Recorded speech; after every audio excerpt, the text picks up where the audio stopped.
Emma again from Emma's Kitchen Club. I'm back with some more tips now to help you get that festive feast off with a bang. So, we talked about planning a menu, we talked about shopping lists, and we talked about getting friends to help.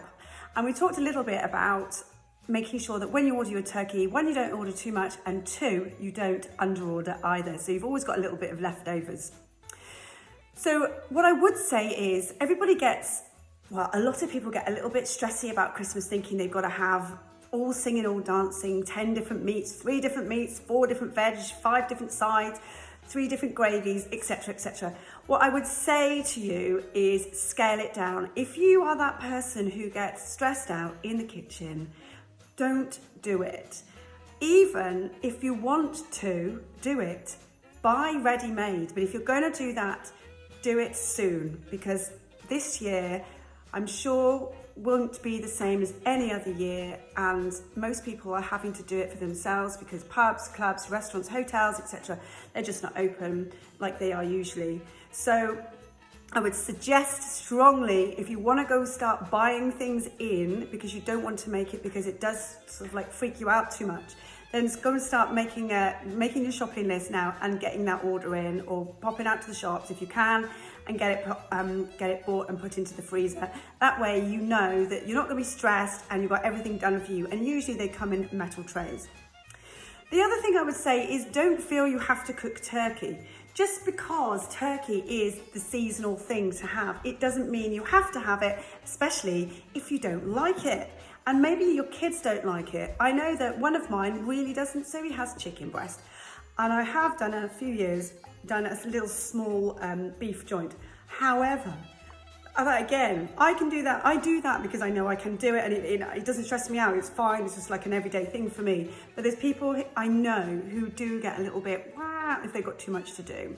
So if you don't feel like cooking that turkey, don't cook turkey. Cook a lovely chicken, or cook a nice joint of beef, or don't even have turkey roast full stop. There's some people who just have completely different things. It's entirely up to you. Don't feel pressurized just because that's what you think you should be doing.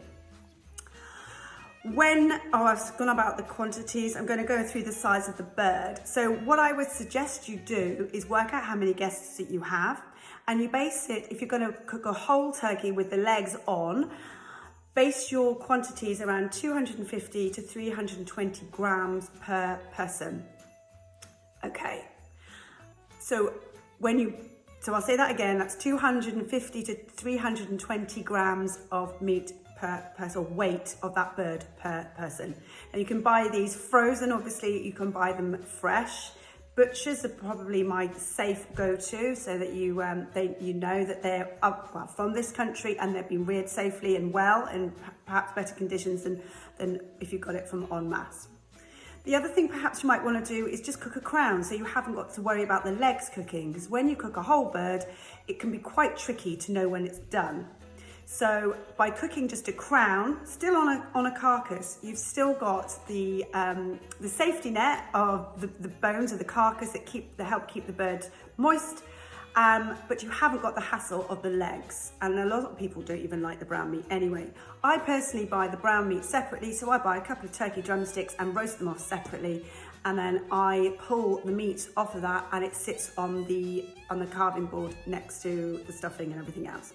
So it's there for people who want it, but they're not so massive as if you was going to buy a huge great big turkey.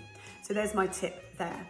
When you cook the turkey, stuff it with just some veggies, of like an onion, some garlic, maybe a carrot, potato even, and you lie the turkey on a vegetable trivet with lots of herbs as well. Fresh herbs is the best, but if you haven't got fresh herbs, maybe just a sprinkling of sage is absolutely fine, or maybe some dry parsley as well. And then a little bit of water.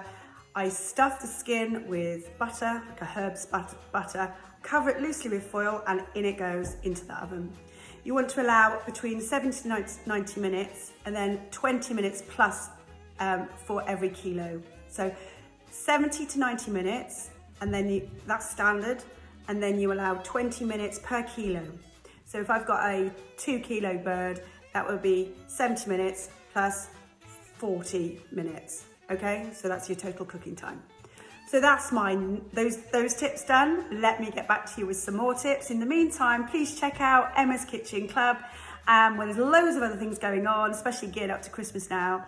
And watch out for my next video.